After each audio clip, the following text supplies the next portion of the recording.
सोहळ्यासाठी उपस्थित मुंबईहून आलेले सर्व माझ्यासोबत आलेले सर्व सहकारी, त्याचबरोबर कारिवणे ग्रामस्थ मंडळाचे सर्व पदाधिकारी, या शाळेची नियोजित जी कमिटी आहे त्या कमिटी आणि पाणी कमिटी, विविध कमिट्या, या सर्वजण या ठिकाणी उपस्थित राहिले त्याबद्दल मी त्यांचे सर्वांचे आभार मानतो।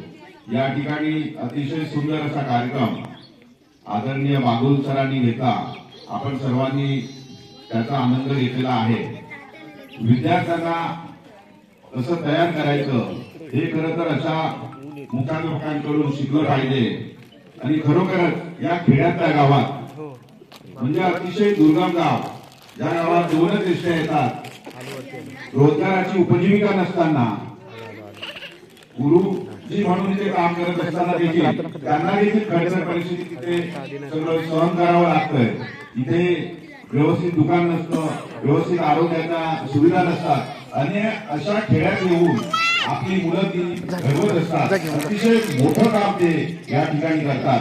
पालकांनी याची दक्षता घेतली पाहिजे की असे शिक्षक आपल्याला जे लाभतात त्यांचा आपण खरोखर चांगला उपयोग करून घेतला पाहिजे। त्यांच्याकडे सातत्याने आपले विचार विनिमय मांडले पाहिजे की जेणेकरून ते आपल्या विद्यार्थ्यांना घडवण्याचं काम वेळोवेळी चांगल्या पद्धतीने करतील। त्याचबरोबर या ठिकाणी ज्या विद्यार्थ्यांनी आज वक्तृत्व स्पर्धेत भाग घेतला, मी मुंबईहून बागुल सरांना सांगितलं की आपण मुलं तयार करतो, पण ती आपल्याला समजली पाहिजे की आपली मुलं कशी तयार आहेत।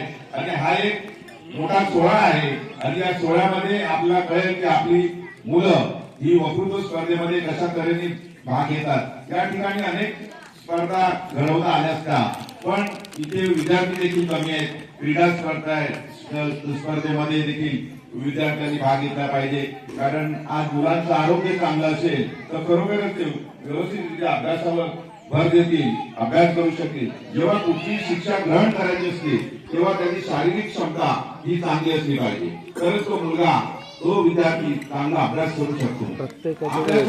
सगळ्यात समोर एक अत्यंत महत्वाचं असं उदाहरण आहे की डॉक्टर बाबासाहेब आंबेडकर हे शिकत असताना त्यांना अनेक अडचणी निर्माण झाल्या होत्या।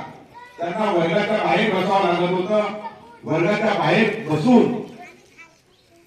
त्यांनी तो अभ्यास केला आणि ही राज्यघटना दिली, ही अतिशय महत्वाची आहे। आपल्याला सर्वांना माहित आहे की त्यांनी अमेरिकेसारख्या कोलंबस विद्यापीठात शिक्षण घेतलं। छत्रपती शाहू महाराज त्यांना स्कॉलरशिप दिली आणि म्हणून ते विद्यार्थी घडू शकले। आज तुम्ही कोलंबिया विद्यापीठात पाहिलं तर सिम्बॉल, नॉलेज ऑफ सिम्बॉल असं त्यांच्या नावाचा उल्लेख त्या ठिकाणी केलेला आहे। ही मोठी अभिमानास्पद गोष्ट आहे। आज आपण मुंबईमध्ये राहून ज्या कंपन्यातून काम